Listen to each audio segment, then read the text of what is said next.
is a museum that goes through the history of Hungarian parliament and Hungarian rule. And we're going to go through from what seems to be kings into a republic, I guess. Exciting. Hungary started as an absolute monarchy, and then when the Thais took over, that's when it became a monarchy and a council. Then when the Ottomans took over, that's when Hungary split into two. And then later on, Hungary joined back together after the Ottomans. This little historian got so excited for this fact. Go on. So this is the Golden Bull, which is the written by Andrew, or King Andrew. He had to sign it, and it basically limits the power of the king in Hungary. And he just said it's very likened to the Magna Carta, which is written in England, that did the exact same thing, pretty much. So it's very cool. It's an important document. Yeah, it's interesting to see two different countries making the same conclusion. And making the same documents that is just massively important. Yeah, like kings have too much power. Yeah, a little bit. History.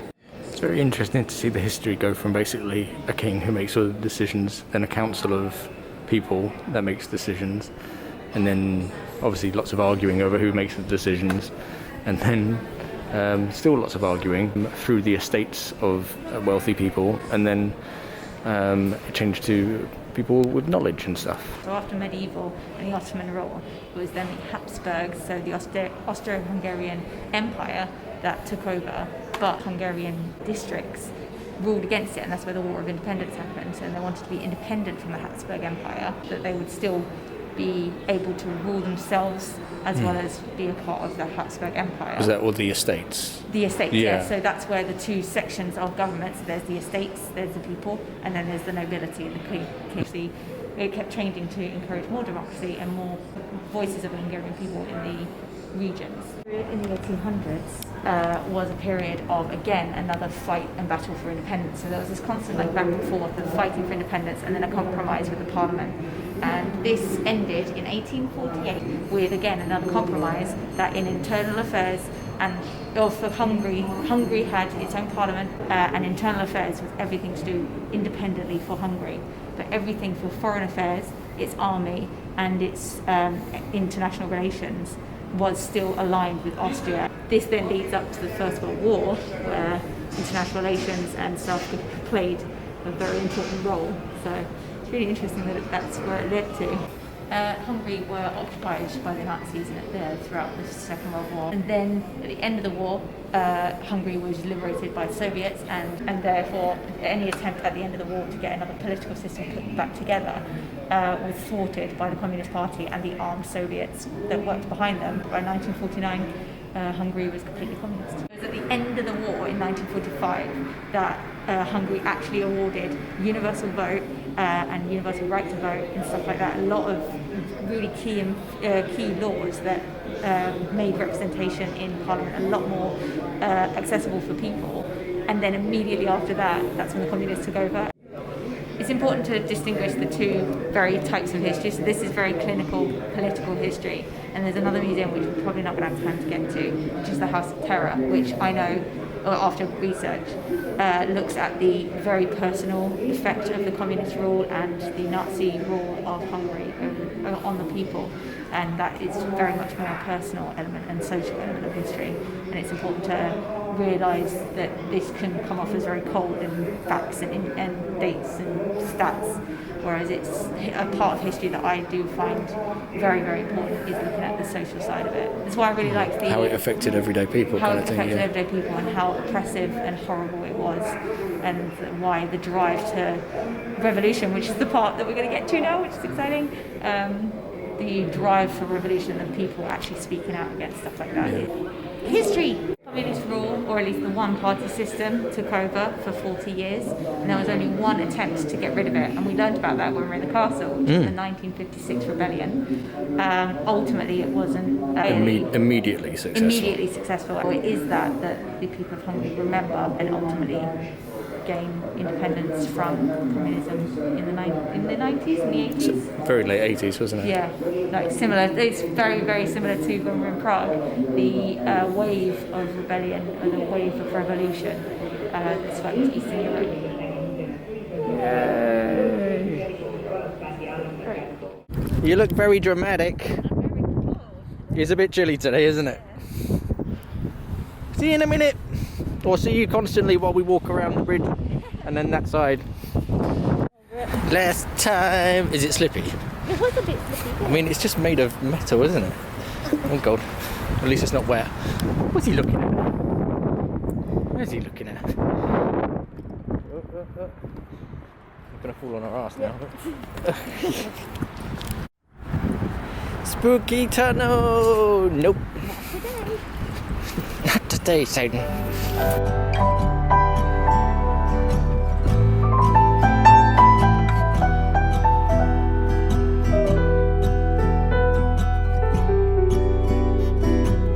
I like these cute little cycle paths. Yeah.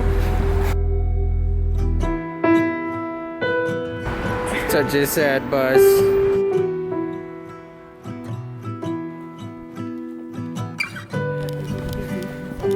With big ass hills.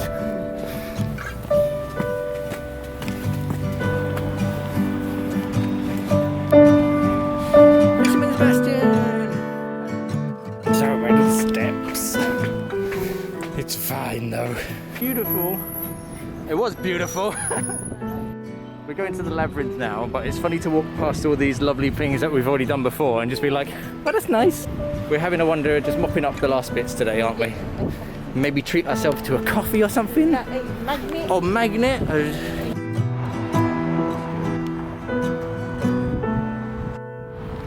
This way. It's an easy labyrinth if they tell you which way to go.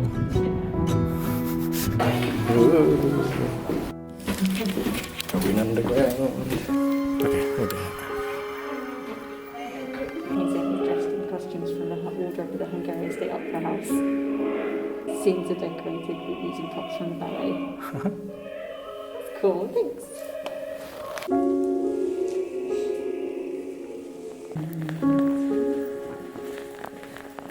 What? No service. Surprise, surprise. It's ridiculous. This is ridiculous. Can't be. It just keeps going. Oh god. That's creepy. That is creepy. Ooh, they were that's spooky. The actual Vlad the Impaler was in here. Yeah. It's crazy, isn't it? Yeah, because Matthias captured him.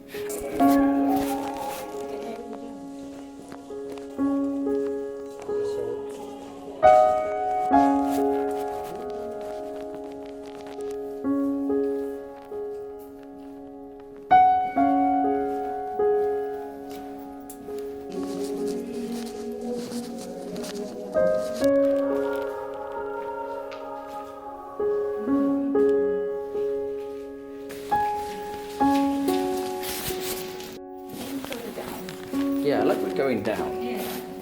Like we haven't gone further down enough. Oh, that's trippy. I don't remember this. Now I'm really confused. Ah, we're escaping the labyrinth. We got out. Isn't it? Wow.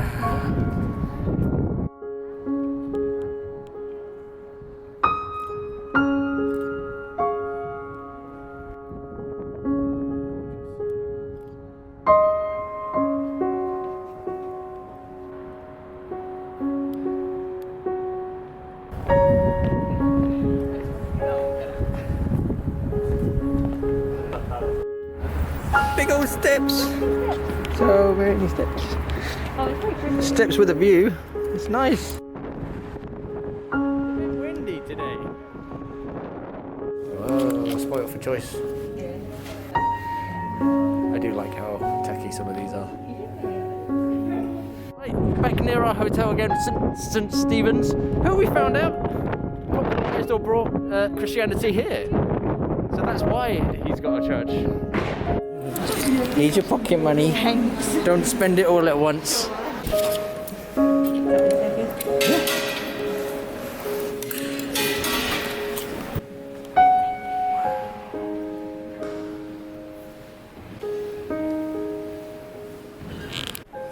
That's St. Stephen's right hand. His actual right hand. Which, in its life, or afterlife, had a quite an adventure getting stolen and moved from place to place. Finally came back in 1945. Yeah, well that's nice. Came home.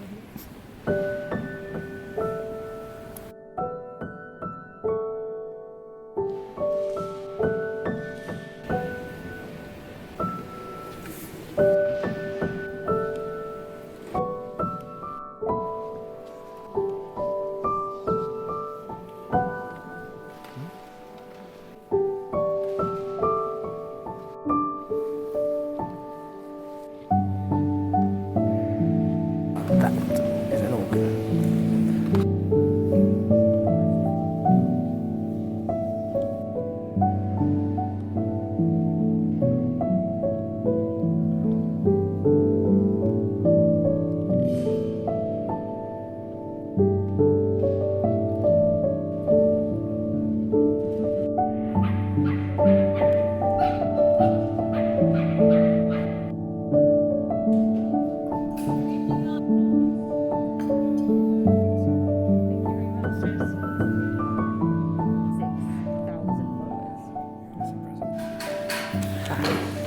What you doing? My hair looks a mess. It's not that bad.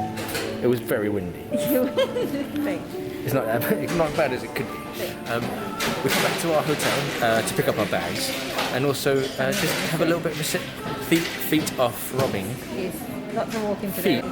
And then in a little bit we're going to head off to the airport and then that'll be it. That'll be our Budapest adventure.